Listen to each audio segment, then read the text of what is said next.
दोस्तों यह कहानी आपको सिखाएगी कोई भी काम टालना नहीं चाहिए, क्योंकि आपके सोच से कुछ भी बड़ा नहीं है। इसलिए आपको यह कहानी एक बार जरूर सुनना चाहिए। शायद यह कहानी सुनने के बाद आपकी जिंदगी बदल भी सकती है। तो एक बार जरूर सुनिए इस कहानी को। महाभारत काल की बात है। एक बार कृष्ण और बलराम किसी जंगल से गुजर रहे थे।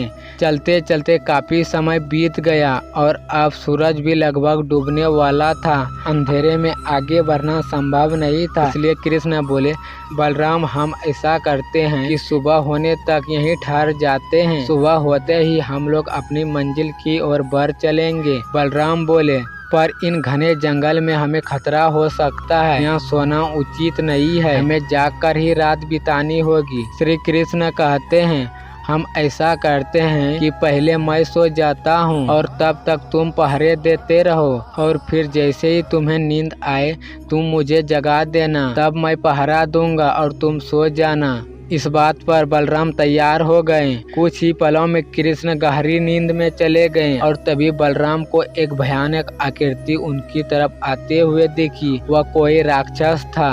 राक्षस उन्हें देखते ही जोर से चीखा और बलराम बुरी तरह से डर गया। इस घटना का एक विचित्र असर हुआ। भय के कारण बलराम का आकार कुछ छोटा हो गया और राक्षस और विशाल हो गया। इसके बाद राक्षस फिर से एक बार चीखा। पुनः बलराम डर कर कांप उठे। अब बलराम और भी सिकुड़ गया और राक्षस पहले से भी बड़ा हो गया। राक्षस धीरे धीरे बलराम की ओर बढ़ने लगा। बलराम पहले से ही काफी भयभीत हो चुके थे और उस विशालकाय राक्षस को अपनी ओर आता देखकर वह जोर से चीख पड़े।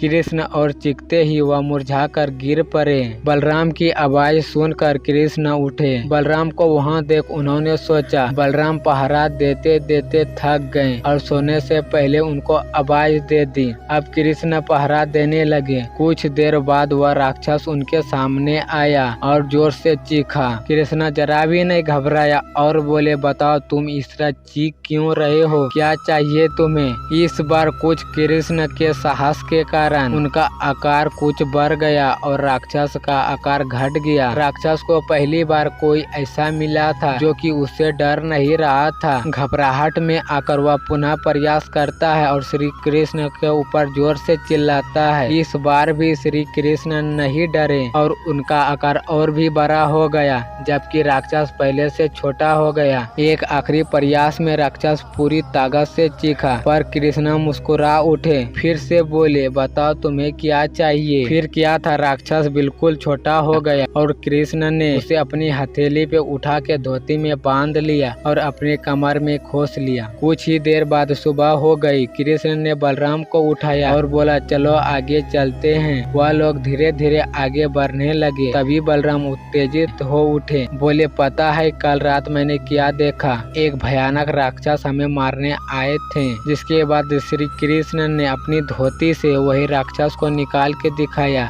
वह बोले, कहीं तुम इसकी बात तो नहीं कर रहे हो? बलराम बोले, हाँ ये वही है, पर यह इतना छोटा कैसे हो गया? कल रात तो मैंने इसे बहुत बड़ा देखा था। बलराम बहुत आश्चर्यचकित हो गया। कृष्ण बोले, जब जीवन में तुम किसी ऐसे चीज से बचने की कोशिश करते हो जिसका तुम्हें सामना करना चाहिए, तो वह तुमसे बड़ी हो जाती है और तुम पर नियंत्रित करने लगती है। लेकिन जब तुम उस चीज का सामना करते हो जिसका सामना तुम्हें करना चाहिए, तो तुम उसे बड़े हो जाते हो और उसे नियंत्रित करने लगते हो। दोस्तों ये राक्षस दरअसल हमारी जिंदगी में आने वाली चुनौती है। अगर हम इस चुनौतियों को टालते हैं तो ये और भी बढ़ जाती है।